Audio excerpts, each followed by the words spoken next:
ამ დე-ფაქტო ხელისუფლების ქვეყნის სათავეში ყოფნის 12 წლის განმავლობაში საქართველოსდან გავიდა 316,000 ადამიანი. ამის 80% ქართველი იყო.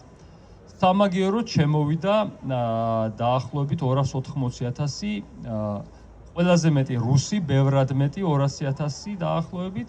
ამას გარდა თურქი, აზერბაიჯანელი, ინდოელი, უკრაინელი და სხვადასხვა ერის წარმომადგენლები. 3 წელია უკვე სიკვდილიანობას ჭარბობს შობადობას და ასევე ის რომ ქვეყანა საგზნულად დაბერებულია და ბერდება, ანუ იმ ადამიანების რიცხვი, ვინც მომავალი რეპროდუქცია უნდა გააგრძელოს, იზრდება. ამას გარდა ასევე იზრდება განქორწინებების რიცხვი, ქორწინებებთან შედარებით. გვეუბნება რომ კარგად არ არის ჩვენი საქმე. 2023 წელს საზღვარგარეთ მცხოვრები ქართველებისგან აქ გადმორიცხულმა თანხებმა ჩვენი მთლიანი შიდა პროდუქტის 14% შეადგინა.